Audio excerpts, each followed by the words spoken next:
Tragedi Jumat Kelabu. Tragedi ini terjadi pada tanggal 23 Mei 1997 di situasi pemilu simpatisan Partai Golkar melakukan konvoi di kota Banjarmasin. Namun terjadi ketegangan saat para simpatisan dari Partai Golkar saat melewati depan Masjid Nur. Umat Islam yang sedang melakukan ibadah sholat Jumat marah besar karena suara bising dari knalpot motor yang sudah kayak toak rusak. Seusai sholat Jumat, massa berbondong-bondong mendatangi kantor Golkar Banjarmasin untuk protes. Tentu saja suasana makin keos, bentrok antara massa dan simpatisan Golkar tak terhindarkan. Kerusuhan makin meluas hingga merembet soal ras, agama dan ekonomi. Kota Banjarmasin berubah menjadi mencekam seperti medan perang. Karena suasana makin keos, justru situasi ini dimanfaatkan oleh orang-orang tolol yang melakukan penjarahan dan aksi pembakaran terjadi di semua sudut kota. Hingga malam hari situasi tak kunjung kondusif, pemerintah pun memutuskan untuk menurunkan aparat militer. Para aparat pun diberi izin untuk menembakkan timah panas ke orang-orang yang sulit buat dijinakan. Dan akhirnya, kerusuhan berhasil diatasi mesti menggunakan cara yang ekstrim. Akibat tragedi ini, 123 nyawa melayang dan mirisnya sebagian besar dari korban bukan berasal dari pihak yang bertikai. Mereka berasal dari korban aksi penjarahan dan pembakaran. Sementara itu, 179 orang dinyatakan hilang tanpa bekas. Karena keterbatasan informasi di masa Orde Baru sampai saat ini, nasib mereka yang hilang tidak pernah diketahui. Tragedi Simpang KKA. Pada 3 Mei 1999 tragedi berdarah terjadi di Simpang KKA, Kecamatan Dewantara, Aceh Utara. Tragedi ini berawal dari hilangnya anggota TNI dari Kesatuan Denrudal 001 Pulau Rungkom.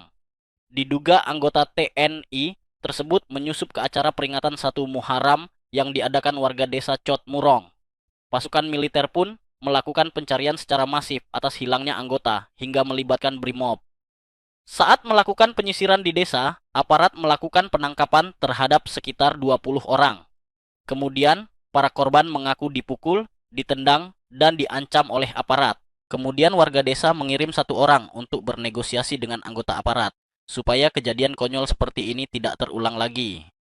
Saat negosiasi selesai, Komdan TNI berjanji aksi kekerasan seperti ini insya Allah tidak terjadi lagi.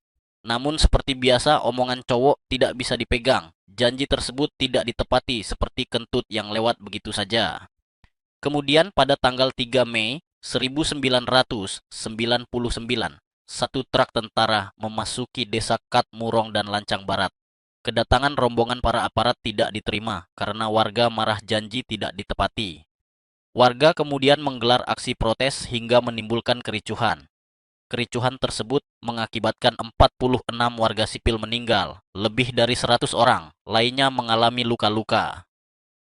Bahkan beberapa korban adalah anak-anak dan perempuan. Tubuh mereka terumpuk di jalan dengan luka tembak di dada dan kepala.